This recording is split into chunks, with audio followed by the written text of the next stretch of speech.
வணக்கம் அன்பர்களே. வேதாத்திரிய வழியாக உங்களை சந்திப்பதில் பெரும் மகிழ்ச்சி அடைகிறேன். நீங்களும் உங்கள் அன்பு குடும்பமும் வாழ்க வளமுடன். வேதாத்திரியாவை சப்ஸ்கிரைப் செய்து கொள்ளுங்கள். தினமும் வேதாத்திரிய சிந்தனைகளை கண்டு ரசியுங்கள். இன்று ஒரு கேள்விக்கான பதிலை காணலாம். உங்களின் மனதை கவர்ந்தவரிடம், வாழ்க்கையை பகிர்ந்து கொண்டவருடன், வாழ்நாள் முழுவதும் துணையாக இருப்பவரிடம் எப்படி நடந்து கொள்ள வேண்டும் தெரியுமா? இந்த கேள்விக்கான பதிலை காணலாம். இந்த உலகில் மனிதனின் பிறப்பு என்றுமே தனியாக நிகழ்ந்து விடுவதில்லை. ஆண் பெண் என்றான அன்பு, காதல், அதன் வழியான திருமண பந்தம், குடும்பம் என்ற அமைப்பு பெரும்பான்மையாக அமைந்திருக்கிறது. அதுதான் இந்த சமூகத்தின் உலகின் நடைமுறையாகவும் இருக்கிறது. பிறக்கும் ஆணுக்கும் பெண்ணுக்கும் தனக்கு பருவம் வந்த காலத்தில் அடுத்த நிலையான வாழ்வை தொடங்க ஆண் ஒரு பெண்ணையும் பெண் ஒரு ஆணையும் துணையாக கொண்டு திருமணம் வழியாக குடும்ப வாழ்க்கையை ஆரம்பிக்கிறார்கள். அவர்களின் பெற்றோரும் உற்றோரும் நண்பர்களும் துணையாக இருந்து இதை வழிநடத்தியும் தருகிறார்கள். இந்த குடும்பம் என்ற அமைப்பு எனக்கு அமையவில்லையே என்று கேட்கிறீர்களா? இதோ அதற்கான விளக்கமும் காண்போம். தனிநபராக வாழ்க்கை ஒரு முழுமையை தருவதில்லை என்றாலும் கூட அது கடமையை தீர்த்தல் என்பதாக நிகழ்ந்து வரும். இந்த தனிநபர் என்ற நிலை தன் விருப்பத்தாலும் வரலாம், சூழ்நிலையாலும் வரலாம், சந்தர்ப்பங்களாலும் அமைந்துவிடலாம். ஆனால் எந்த நொடியிலும் இதை அவரே விரும்பி தன் முயற்சியாலும் மற்றவர்களின் துணை கொண்டும் அவருடைய உதவியாலும் நிச்சயமாக மாற்றிக்கொள்ள முடியும். அப்படி இருக்கும் பொழுது யார் மீதோ பழி சொல்லுவதில் அர்த்தமில்லை. தலைவிதி என்றும் பழி சொல்லுவதில் அர்த்தமில்லை. உலகின் நடைமுறைக்கு ஏற்றபடி கல்வி, வழக்க பழக்கம், வேலை, பொருளாதாரம் என்ற வகையிலும் உங்களை தகுதியாக்கிக் கொள்ள முயற்சிக்க வேண்டும். முக்கியமாக காத்திருக்க வேண்டியதும் அவசியமாகிறது. இயற்கை எந்த வகையிலும் பழிகொள்வதாக கருத இடமில்லை. உங்களை ஏன் பழிவாங்க வேண்டும்? அப்படி ஒரு எண்ணமும் அதற்கு இருக்கப் போவதில்லை. எனவே தனிநபருக்கும் இயல்பாக இல்லறம் அமையும் என்பது உறுதிதான்.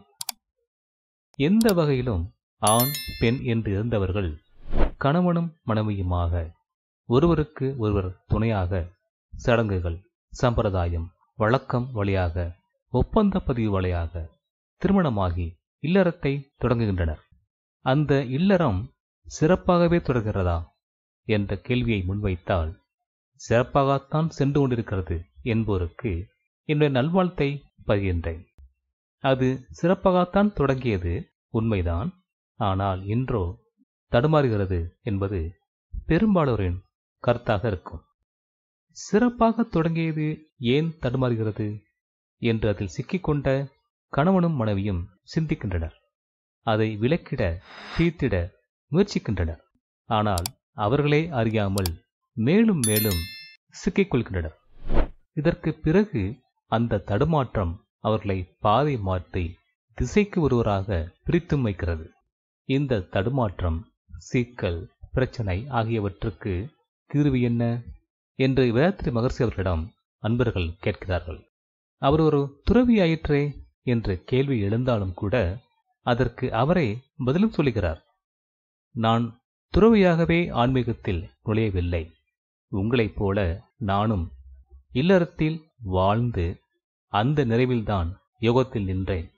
அதனால் அந்த வாழ்வியல் அனுபவம் எனக்கும் உண்டு. அந்த அடிப்படையில் உங்களுக்கு வழிகாட்டிடவும் முடியும் என்று சொல்லுகிறார். இல்லற வாழ்க்கையை சிறப்பாக அமைத்துக் கொள்ள வேண்டும் என்றால் அதற்கு என்ன வழி? இதோ வேதாத்திரி மகர்ஷியின் வழிகாட்டுதலை காண்போம். சிறப்பான குடும்ப வாழ்க்கைக்கு 3 பண்புகள் அவசியம் என்று சொல்கிறார். 1. விட்டு கொடுப்பது, 2. அனுசரித்து போவது, 3. பொறுத்து போவது ஆகிய குணங்கள் அவசியம் என்று சொல்லுகிறார். இவை 3ம் இல்லை என்றால் இல்லறம் இன்பமாக இருக்காது. இந்த இடத்தில் ஒரு சந்தேகம். அந்த கூட்டத்தில் ஒரு பேராசிரியை எழுந்து அதை கேட்கிறார். விட்டு கொடுப்பது என்று பொதுவாக சொல்கிறீர்களே, யார் விட்டு கொடுப்பது? கணவனா மனைவியா? பிரச்சனையே அங்குதானே ஆரம்பம் என்று சொல்லுகிறார். எல்லோருமே ஆவலோடு மகர்ஷியின் முகத்தை பார்க்கிறார்கள். இந்த கேள்விக்கு மகர்ஷி அவர்கள் என்ன பதில் சொல்லப் போகிறார்? கணவனுக்கு சாதகமாக பேசுவாரா, மனைவிக்கு சாதகமாக பேசுவாரா என்று நினைக்கிறார்கள். மகர்ஷி சொல்லுகிறார், யாரிடம் அன்பு அதிகமாக இருக்கிறதோ, அறிவாளியோ, அவர்கள் விட்டு கொடுப்பார்கள். அவர்கள்தான் அனுசரித்து போவார்கள். அவர்கள்தான் பொறுத்து போவார்கள் என்கிறார். அந்த அரங்கம் கைத்தட்டலால் அதிர்கிறது. ஆரவாரம் அடங்கியவுடன் மகர்ஷி அவர்கள் தொடர்ந்து பேசுகிறார். அன்புள்ளவர்களிடம்தான் பிடிவாதம் இருக்காது, பெருந்தன்மை இருக்கும். குடும்பத்தில் நல்ல ஆற்றலை, சந்தோஷத்தை உற்பத்தி பண்ணுகிறவர்கள் அவர்கள்தான். அவர்களேதான் பவர் புரொடியூசர் என்று சொல்கிறார். ஜார்ஜர் பேட்டரையும் அவர்கள்தான் என்று சொல்கிறார். நம்பிக்கை நட்சத்திரங்கள், இறை ஆற்றலோடு நெருக்கம் உள்ளவர்கள், அவர்களுக்குத்தான் தவம் எளிதாக கைகூடும் என்றும் சொல்கிறார். அவர்கள் தொட்டதெல்லாம் துலங்கும்.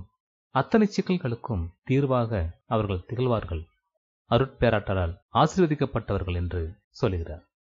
இல்லறத்தை விட்டு விலகிடாமல் அதில் ஒரு நிறைவை கண்டு முழுமை செய்துவிட்டு தன் வாழ்நாள் முழுவதும் யோகத்தின் வழியாக பருவம் வந்த அனைவருமே மெய்ப்பொருள் உண்மை விளக்கமும் நான் யார் என்ற தன்னை அறிதலும் பிரம்மயானமும் வழங்கி தனி மனித விடுதலையும் அமைதியும் தந்து அதன் வழியாக உலக சமாதானமும் தந்து வழிநடத்தும் வேதாத்திரி மகர்ஷி அவர்களின் விளக்கம் நமக்குள் ஓர் உந்துதலை ஏற்படுத்துவதை உணர முடிவது தானே? விட்டு கொடுப்பதில் முந்திக்கொள்ள வேண்டும் என்ற வெளிச்சத்தை நமக்குள்ளே உண்டு பண்ணுகிறது. அமைதியான குடும்பமே நல்ல குடும்பம். குடும்ப அமைதியே உலக அமைதிக்கும் வித்தாகும் என்று குறிப்பிடுகின்றார் வேதாத்திரி மகர்ஷி அவர்கள். அமைதியான குடும்ப வாழ்விற்கு அவர் மேலும் சொல்லுகின்ற 10 அறிவுரைகளை கவனித்துக் கொள்வோம். அவை என்னென்ன என்று இப்பொழுது பார்க்கலாம். 1. நாம் பெற்ற ஞானத்தை பயன்படுத்தக்கூடிய இடம் நம் குடும்பமே என்று சொல்லுகிறார். 2.